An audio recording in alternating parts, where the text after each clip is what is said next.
देखिए class 10th का chapter 9 आज स्टार्ट होने वाला है, ऊंचाई एवं दूरी, जिसको बोलते हैं हाइट एंड डिस्टेंस। देखिए ऊंचाई एवं दूरी याद करने के लिए सबसे पहले समझने के लिए सबसे पहले जो टॉपिक बोर्ड पे लिखा है उसको समझना पड़ेगा। समझना बहुत आसान है, क्वेश्चन भी बहुत आसान पूछता है। देखिए बिहार बोर्ड इतना भारी पूछता नहीं है, इसीलिए देखिए ध्यान से। एक फिगर पूछा है तो पहले सुनिए, दृष्टि रेखा किसको कहते हैं? दृष्टि का मतलब होता है, साइंस में आप पढ़े होंगे, जब मानव नेत्र पढ़े होंगे तो दृष्टि दोष सब। तो सुनिए, बोल रहा है प्रेक्षक के नेत्र से देखी जाने वाली वस्तु की मिलाने वाली रेखा को दृष्टि रेखा कहते हैं। इसमें बात आया प्रेक्षक क्या होता है। तो सुनिए प्रेक्षक, सुनिए जैसे कोई आदमी यहाँ पे बिल्डिंग पे खड़ा है, एक लड़का यहाँ, देखिए ध्यान से, बिल्डिंग वाली खड़ी है यहाँ पे, एक लड़का यहाँ से देख रहा है, और जो देख रहा है इससे जो रेखा मिलाए इसी को क्या बोले? देखिए ध्यान से, ये जो रेखा यहाँ से मिला, देखिए ध्यान से, देखिए यहाँ पे एक बिल्डिंग पे लड़की खड़ा, ये जो है खड़ा है, देखिए ध्यान से। एक लड़का टहलने शाम में गया वर्क करने, यहाँ से आदमी देख रहा बिल्डिंग, देखिए ध्यान से, यहाँ से इसको देख रहा, निहार रहा, और जो निहार रहा यही रेखा को क्या बोले? दृष्टि रेखा। अगला पॉइंट है क्षैतिज रेखा किसे कहते हैं? तो सुनिए, प्रेक्षक के आँख, प्रेक्षक के नेत्र का मतलब आँख, प्रेक्षक के नेत्र से वस्तु को देखते समय पृथ्वी तल के समांतर रेखा क्षैतिज रेखा कहलाती है। जैसी रेखा प्रेक्षक देख रहा है, इसको ये प्रेक्षक देख रहा, और देखते समय पृथ्वी तल के ये जो समांतर है, ये समांतर रेखा, ये समांतर रेखा क्या कहलाएगा? क्षैतिज रेखा। समांतर रेखा क्या कहलाएगा? क्षैतिज रेखा। आगे सुनिए, उन्नयन कोण, अवनमन कोण क्या होता है? तो सुनिए, जब दृष्टि रेखा क्षैतिज रेखा के ऊपर रहकर नेत्र को पर कोण बनाती है तो उसे नेत्र न्यून कोण कहते हैं। उन्नयन कोण, जिसे उन्नयन कोण कहते हैं। फिर से सुनिए, उन्नयन कोण, जब दृष्टि रेखा क्षैतिज रेखा के ऊपर रहकर नेत्र पर कोण बनाती है तो उसे उन्नयन कोण कहते हैं। जब व्यक्ति, ये प्रेक्षक नीचे से इसको निहार रहा है तो जो नीचे से दिख रहा है, जो नीचे से ऊपर की ओर दिख रहा है, और जो कोण बनेगा वो कोण को क्या बोलते हैं? उन्नयन कोण। आगे सुनिए, अवनमन कोण, जब दृष्टि रेखा क्षैतिज रेखा के नीचे रहकर नेत्र पर कोण बनाती है। जब दृष्टि रेखा नीचे रहकर नेत्र पर क्षैतिज रेखा को कोण बनाती है उसे अवनमन कोण कहते हैं। कोई वस्तु के लिए, जैसे यहाँ पे अब इसको निहारा था, अब यहाँ से गर्ल्स थी, अब देख लिया, कह रहे हमको निहारा। जो ऊपर से नीचे की ओर देख रहा है, ऊपर से जो नीचे की ओर देख रहा है, जो कोण बना रहा उसी को क्या बोलते हैं? अवनमन कोण।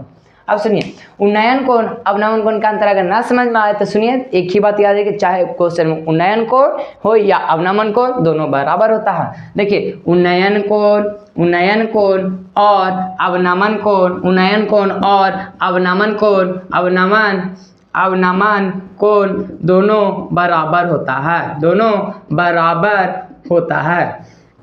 वो बराबर कैसे होता है? तो सुनिए, एक व्यक्ति यहाँ पे देख रहा था, यहाँ से देखा इसको, और फिर देखिए ध्यान से, पृथ्वी तल से इसको देखा, और फिर यहाँ से देखा इधर, तो ये जो कोण बना और ये कोण बना, ये हो गया अवनमन कोण। कौन कौन? अवनमन कोण, अवनमन कोण। और ये जो बना उसको बोलता है उन्नयन कोण।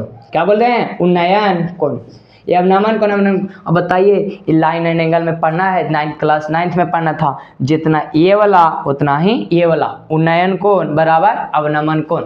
आगे देखिए इसमें क्वेश्चन बनाने से पहले कुछ तरीका याद कीजिए, एकदम जो शॉर्ट में बन जाए, कुछ भी क्वेश्चन है एकदम शॉर्ट में बन जाए। आपको फिगर बनाना चाहिए, फिर टाइप बाय टाइप सिखाएंगे कि दो भवन रहेगा, पहले सिंगल दिखाइए, जैसे ये दिले रहेगा, यहाँ दिले रहेगा, इसका वैल्यू पूछेगा, ये मिला देगा, इसको दो गो दिले रहेगा तो इसका वैल्यू पूछेगा, कभी एक देगा कुछ कोण दे देगा तो इसका वैल्यू पूछेगा। तो सब सारा पढ़ना है। तो सुनिए, पहले हम आप लोग को सिंपल बता दे रहे हैं कि सबसे पहले जब भी बनाएंगे तो कोण त्रिभुज, समकोण त्रिभुज, हाइट एंड डिस्टेंस में जब भी कोण बनेगा तो एक बनेगा राइट एंगल ट्रायंगल, जिसको बोलते हैं समकोण त्रिभुज। और 90 डिग्री के सामने पढ़े होंगे, इसको क्या बोलते हैं? कर्व। अरे 90 डिग्री के सामने कर्व, और जहाँ पे थीटा रहता है उसके सामने वाली भुजा लंब, और जो बच जाता है उसे आधार।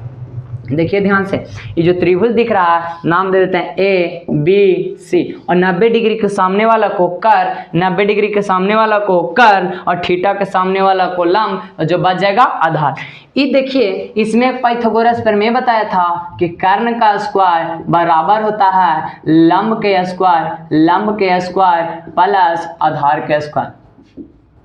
लंब का स्क्वायर प्लस आधार का स्क्वायर। इसको में ये भी जो पार्ट है उस टू को ट्रिगोनोमेट्री का पार्ट ही है, लेकिन थोड़ा अलग तरीका से डिजाइन किया गया है, तो वही सुनिए। इसमें हम लोग को 3 गो ट्रिगोनोमेट्री रेशियो याद करना रहेगा बस। पहला sine theta P by H, अरे पी मतलब परपेंडिकुलर, पी मतलब परपेंडिकुलर, एच मतलब हाइपोटेनस, लंब बटा कर्ण, साइन थीटा बराबर लंब बटा कर्ण, और कॉस थीटा बराबर होता है बी बटा एच आधार बटा कर्ण, और tan थीटा बराबर होता है लंब बटा आधार पी बाई बी। ये तीनों ट्रिगोनोमेट्रिकल रेशियो का वैल्यू फार्मूला याद रखिए, यही तीनों से बनेगा। अब क्वेश्चन आप लोग का स्टार्ट कर रहे हैं, सुनिएगा ध्यान से। क्वेश्चन है, पहले कुछ बातों को याद रखिए, एकदम कंठास याद कर लीजिए कि ऑब्जेक्टिव बनाने में आसानी हो जाए। क्वेश्चन कभी पूछता है कि बताइए ये एंगल दिल्ले है, यहाँ से इसको में याद रखिए हमेशा 30 डिग्री हमेशा बनेगा, 30 डिग्री 60 डिग्री और 45 डिग्री, यही पे क्वेश्चन बनेगा। तो सुनिए, अगर यहाँ 45 डिग्री है, कंडीशन याद कीजिए, अगर यहाँ 45 डिग्री है, केस 1 शॉर्ट में ऑब्जेक्टिव बनाने के लिए हो जाएगा, याद कीजिए जल्दी। अगर यहाँ 45 डिग्री है तो जिसका जितना वैल्यू इसका होगा उतना ही वैल्यू इसका होगा। अगर ये 2 मीटर है तो ये भी कितना हो जाएगा 2 मीटर, बताइए जल्दी। अगर ये 10 मीटर था ये भी 10 मीटर, अगर ये 20 मीटर था ये भी 20 मीटर, याद हो गया। पहला वैल्यू याद कीजिए, अगर 45 है तो जितना ई वाला होगा उतना ई वाला होगा, तो इसको रेशियोज याद कीजिए, इसको बोलेंगे 1, इसको बोलेंगे 1, इसको √2। एक और कंडीशन होता है, याद कीजिए आप, ये वाला हो गया होगा कंप्लीट। अब सुनिए, एक और कंडीशन है, अगर 30 और 60 वाला रिलेशन समझिए ध्यान से। ये 90 डिग्री है, ये हो गया, ये बी हो गया, इससे हो गया। अगर यहाँ थीटा का वैल्यू 60 डिग्री है, अगर यहाँ थीटा का वैल्यू 60 डिग्री है तो इसका वैल्यू हो जाएगा √3 और इसका 1 और इसका 2। ऑब्जेक्टिव में काम देगा, यही फिगर याद कीजिए। तो बताइए 45 तो ये भी 1 ये भी 1, मतलब जितना ही उतना ही। अगर ये 20 डिग्री तो ये भी 20 डिग्री, अगर 20 मीटर तो ये भी 20 मीटर, ये 40 मीटर तो ये भी 40 मीटर, ये 5√2 मीटर तो ये भी 5√2 मीटर। उसी तरीके से यहाँ याद कीजिए, अगर 60 है तो यहाँ कितना √3, अगर 60 है तो यहाँ √3 और नीचे 1, अगर 60 है तो यहाँ क्या हो जाएगा 30। तो याद कीजिए 60 डिग्री के सामने √3, 60 डिग्री के सामने √3 और 30 डिग्री के सामने 1, 60 डिग्री के सामने √3 और 30 डिग्री के सामने 1, और विकर्ण हो जाएगा 2। एक पाइथागोरस प्रमेय से निकाल लीजिएगा, आ जाएगा विकर्ण। आगे सुनिए, जितना पढ़ा उतना क्लियर कीजिए। आप देखिए केस याद कीजिए, पहले बताएं 45 डिग्री तो ये भी 1 ये भी 1 ये √2, इसका बताइए 60 डिग्री तो 60 के सामने √3 बचा 1 और ये 2, फिर यहाँ देखिए 30 डिग्री के सामने 1 ये देखिए सॉरी ये हो जाएगा √3 और हो जाएगा कितना 2। अब सुनिए क्वेश्चन बोल रहा, तुम देखिए फिगर याद कीजिए और कैसे बनाना, एकदम सिंपल है, एकदम इजी है। खाली क्वेश्चन पढ़िए आंसर हो जाएगा।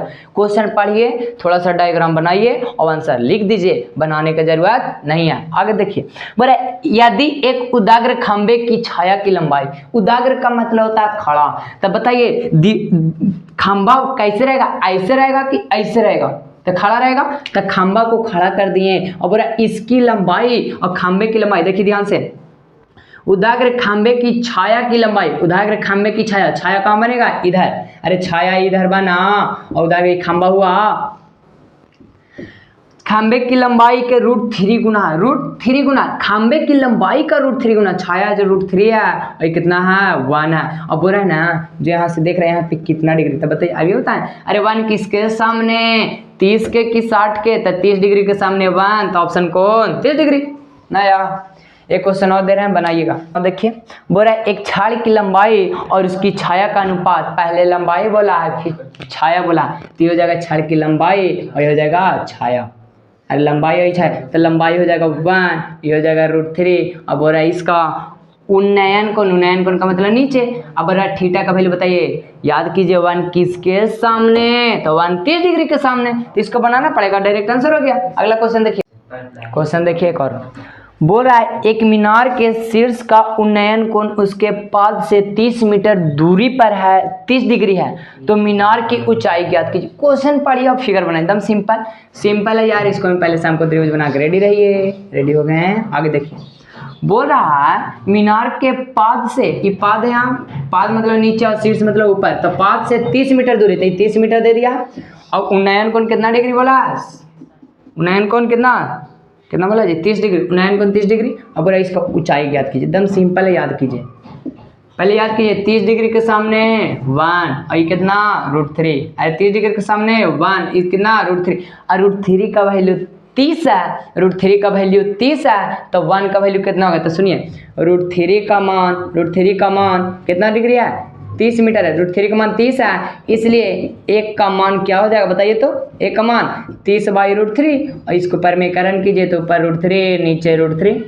अब देखिए 30 में इतना से गुना करेंगे तो 30√3 और √3 में √3 से तो कितना 3 से कटेगा तो 10 तो आ जाएगा कितना 10√3, तो इसका वैल्यू ऑप्शन बी। अगला क्वेश्चन देखिए, क्वेश्चन है देखिए, बोले एक मीनार पथ से 50√3 मीटर की दूरी पर स्थित बिंदु से मीनार का उन्नयन कोण 60 डिग्री बनता है। तो वही क्वेश्चन है, फिर से देखिए ध्यान से, सिंपल है। एक मीनार है, इसका पाथ से कितना दूरी 50√3 और इसका जो कोण बन रहा है वो कितना डिग्री 60 डिग्री। तो बोला है ना इसका ऊंचाई ज्ञात कीजिए, क्या निकालना ऊंचाई। देखो ऊंचाई एकदम सिंपल है, याद कीजिए 60 के सामने √3 और ये कितना 1, तो 1 का वैल्यू 1 का मान 50√3 है, 1 का मान कितना 50√3, तो √3 का मान क्या हो जाएगा बताइए, तो √3 का मान तो 50√3 इंटू √3, अरे √3 है तो √3 से गुना, अब 50 है तो 50, √3 में √3 से तो 3 और 50 में 3 से तो कितना 150 मीटर। ऑप्शन कौन है, ए बी सी डी, नहीं ऑप्शन डी। अगला क्वेश्चन देखिए ऑब्जेक्टिव टाइप का लास्ट क्वेश्चन है, फिर अब टाइप बाय टाइप सब्जेक्टिव कैसे बनाना है, 5 नंबर का आता है हर साल एक क्वेश्चन, तो उसको बनाने के लिए सीखेंगे। अभी हम लोग ऑब्जेक्टिव क्वेश्चन देखे तो आंसर मार रहे हैं, और क्या चाहिए। देखिए इधर बोल रहा है ए बी एक ऊर्ध्वाधर दीवार है, ए बी क्या है, तो एक ऊर्ध्वाधर दीवार ऐसे रहता है, नहीं दीवार ऐसे, ए बी एक ऊर्ध्वाधर दीवार है, ए बी ऊर्ध्वाधर दीवार लिए तथा जिसका बी भाग समतल भूमि पर, बी कहाँ है समतल मतलब धरती पे संपर्क में ए सी सीढ़ी है, ए से सी तक आती है, इस सीढ़ी है, ए सी क्या है इस सीढ़ी हो गया, ये दीवार हो गया। बोला एंगल बी ए सी ए बराबर, देखो जो बीच में रहता है वही एंगल होता है, 30 डिग्री है, ये कितना डिग्री है 30। अब ए सी का वैल्यू है 10 मीटर, ए सी का वैल्यू 10 मीटर, ए सी का वैल्यू 10 मीटर, तो बी सी का वैल्यू बताइए। याद कीजिए √3 के सामने 30 के सामने 1 और ये हो जाएगा √3 और ये कितना होता था 2।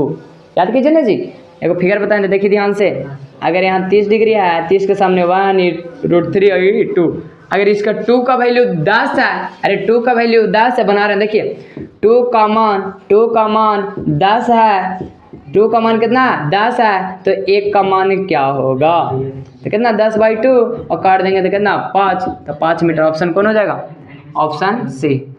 आप देखिए टाइप बाय टाइप सारा सब्जेक्टिव पढ़ेंगे पूरा क्वेश्चन। Thank you.